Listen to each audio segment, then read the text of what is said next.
All right, so we got this 72 Cutlass in here. I just talked to my wife. They said that they wanted the valve covers changed, so we're going to start on that. This is a pretty pretty simple. There's not a whole lot on this engine. I'm looking at it here. We'll probably have to remove this alternator bracket, and then over on this side, the passenger side, we'll have to remove this AC bracket. And then those valve covers should pop right out. So, yeah, we'll get started on it. Looks like it's 9/16 bolts for this bracket here. So I'll take those off and go from there.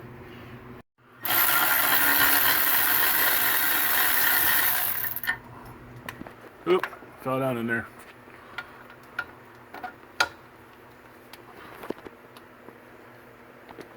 Wow, that one's tight. Have to get the breaker for that one. A couple crusty ones down here in front of the head. Spray those little degreaser before I do anything with them.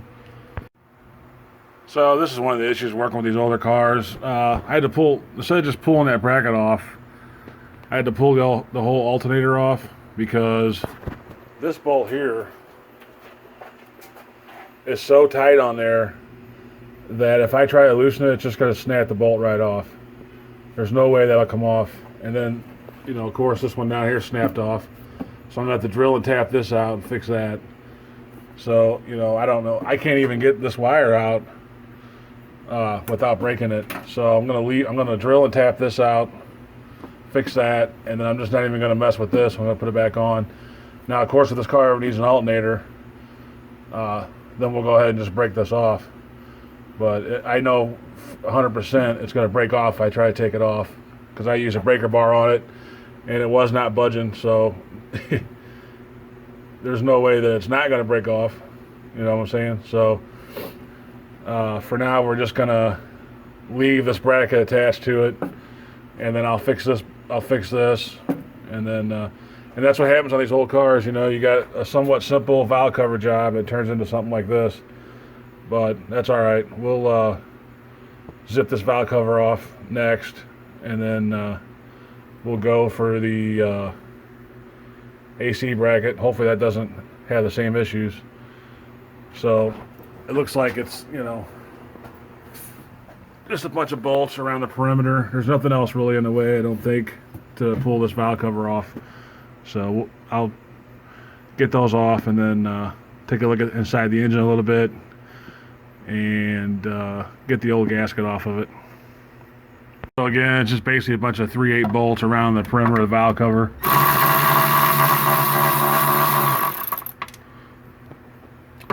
So just take them all out.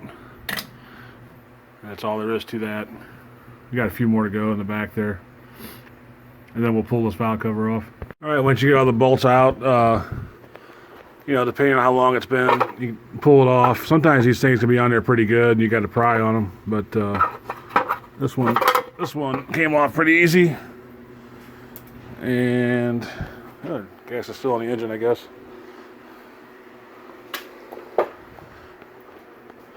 Yep. And you can see it's real wet right here. That's where it was leaking the most. You can see on the head it's real wet. Real wet. This is all fresh. So this gasket needs to go. It's old style cork gasket. So we'll scrape that off. Engine doesn't look too bad in here. I've seen a lot worse. It's definitely got some gunk in there, but nothing to worry about too much. So anyway, that's this side. We'll hit the next side. Well, we'll clean this gasket off and then we'll hit the next side.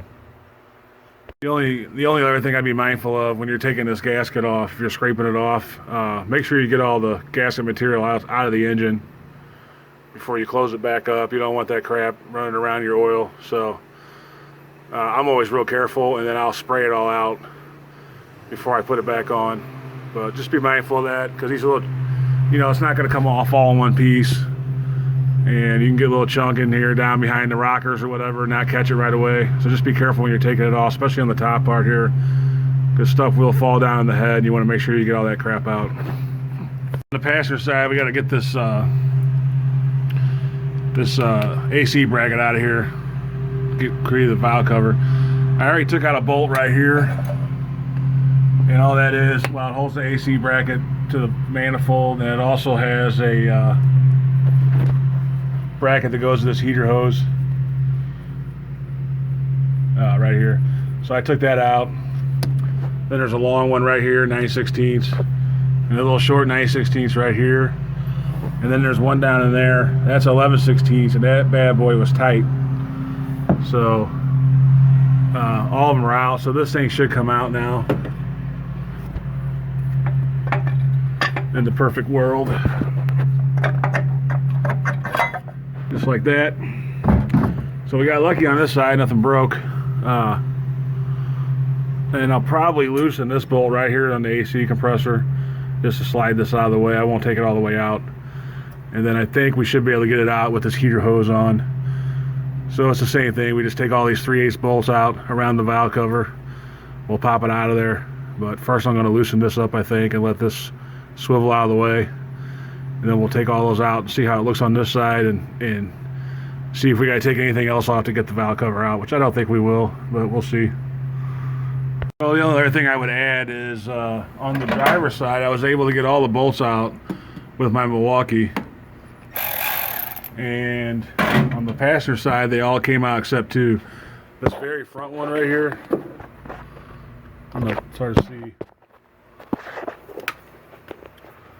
Anyway, it's down in there. It's right, you can barely see it right there. What I used to get that out was a 1/4 inch extension and swivel. Came right out. And then the other one that was a pain was all the way in the back. You can't really see it. It's behind this evaporator box and all that. And on that one, all I did was just use a 1/4 inch ratchet with a 3/8 socket and just got my arm back in there and got it out. It's not that bad. It's not that hard, but those were the only two that were where I couldn't use the Milwaukee. So all the rest of them, you got plenty of room. So at this point, this thing should come out like the other one. And I don't know. I probably won't be able to hold the camera and get it out past this heater hose, but yeah, at this point now, it should come out. Alright, so it came out pretty easy. You just move this heater hose out of the way a little bit, and then it tries to fight you with this AC compressor. But you just angle it. And this side's about like the other side. It's pretty clean over here. Really, this side looks cleaner than the other side. So, you know, this engine's had somewhat normal oil changes and stuff throughout its life. Seems to be in pretty good shape.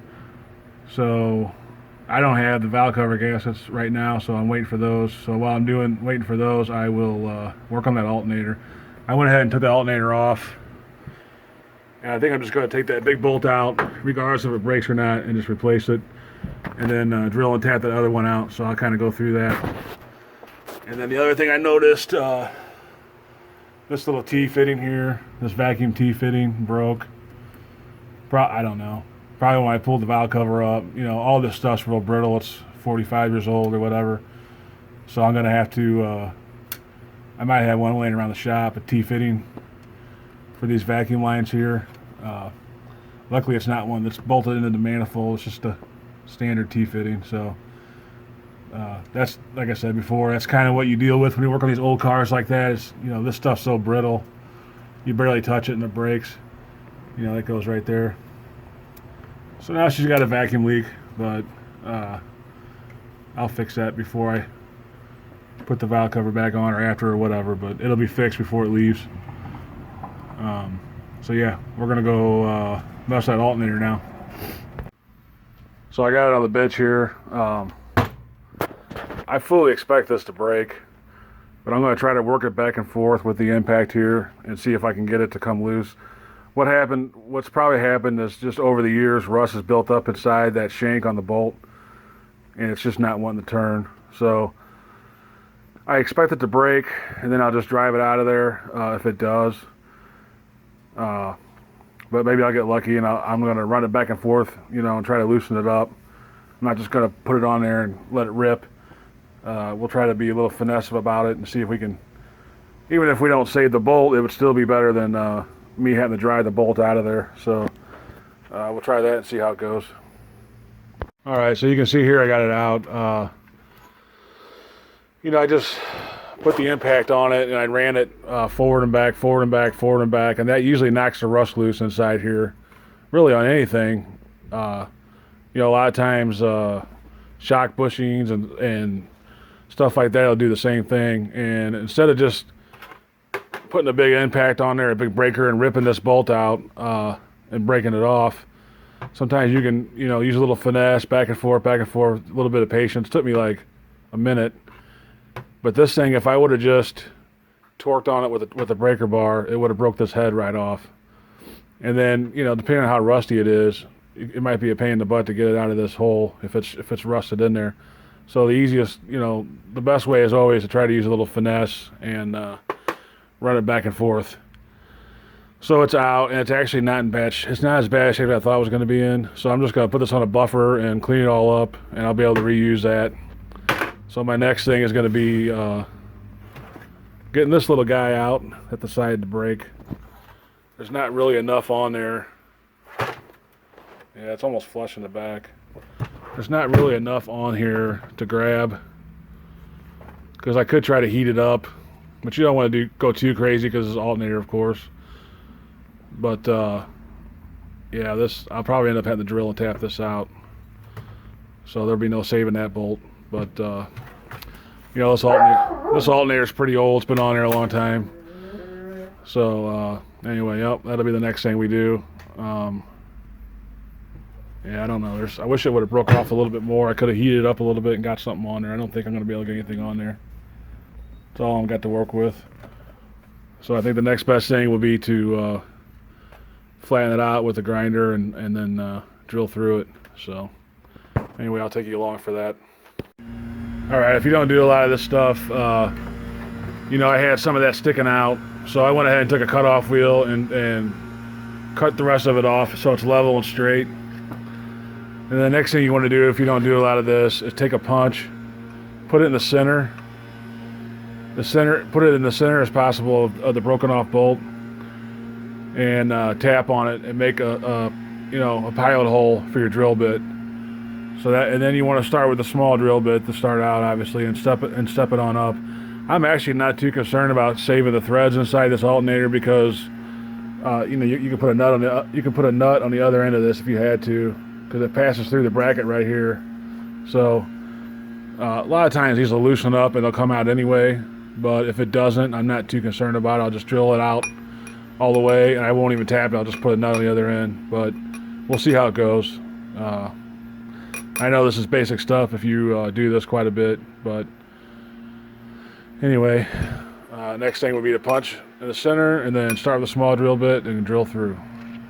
On this valve cover here, you see I got this side clean. Just stick it in the wire wheel, kind of what he's doing there, and you just go to the edges of it where the gasket would go and clean it up. If you don't have a wire wheel, you can use a scraper or anything just to clean them up, make it where it's nice and smooth for the gasket to go onto. So you want to just scrape your head off really well, make sure all the gasket material's gone, and then put the valve cover on. All right, what I do on these, I use a little bit of gasket glue, and I just kind of tack these gaskets on so they stay in place when I put it on. And then on a car this old, normally you wouldn't have to do this, but on a car this old, I'm going to run a real thin bead of black RTV around it. You may disagree with me on that, but these valve covers are 45 years old and they may not be perfectly flush anymore.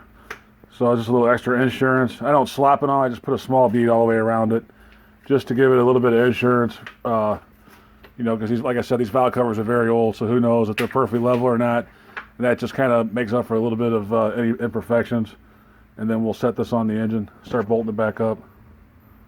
Yesterday I showed you how that T broke off. You can see these are rubber, and you can see you can't even bend it. If you bend it, it just breaks in half.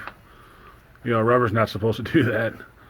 So I got a new line, and box of T's, and we're just going to go ahead and replace. This goes down to your transmission at your shift solenoid, or vacuum solenoid. That's a vacuum back in the day. So this is a vacuum actuated to shift the transmission, and then we got one going to the, looks like the temperature sensor, and one going to the manifold. So we'll just replace all that, and then the rest of these lines are could probably be changed too, but we're not going to do that today. So anyway, that's we're going to address that before we go any farther with the valve covers. All right, so I got both valve covers installed. I still need to torque this one down. I kind of forgot about the alternator issue. I already drilled this out and tapped it, put a bolt in it. Getting kind of sidetracked because I had to wait for parts for this, so the video was kind of over 2 days. So anyway, I'm just going to torque that down, put the alternator on. There's probably not much else to show at this point. But when you tighten those valve covers down, don't over tighten those. You'll push the gasket out, it's cork, and you'll ruin the gasket. It's really easy to ruin those. So just, snug them down. Don't want to go crazy on them. Use a 1/4 inch ratchet and just get them snug and kind of try to tighten them down even and move around on it a little bit, and then go do a few passes and get it snug down, and that should prevent from ruining the gasket and getting any leaks. So I'll go ahead and do that on this side, and then put this alternator back on, air filter and all that good stuff. Alright, so I got the alternator on. It's all pretty much buttoned up. This probably wasn't that great of a video. There's really not much to this. The only thing that added a lot of time on this one was the broken bolt in the alternator, and then we have we had to fix a bunch of vacuum lines, which is pretty typical of a car this age. So it's probably not the greatest video or most informative video, because there's not really a whole lot to this. It's just kind of common sense, taking bolts out and then cleaning surfaces and then torquing them back, to a reasonable amount of torque. So that's pretty much it for this one. Yeah, I can't think of anything else to add to it. Sorry the video was kind of clunky, because I was waiting for parts and started working on other stuff. I had to come back to this and kind of lost track of where I was at with the video. So that's why the alternator thing was kind of cut short or whatever. But anyway, this is kind of what you would expect if you were going to do some valve cover gaskets on an older Olds like this. And I guess that's it for this video. Thanks.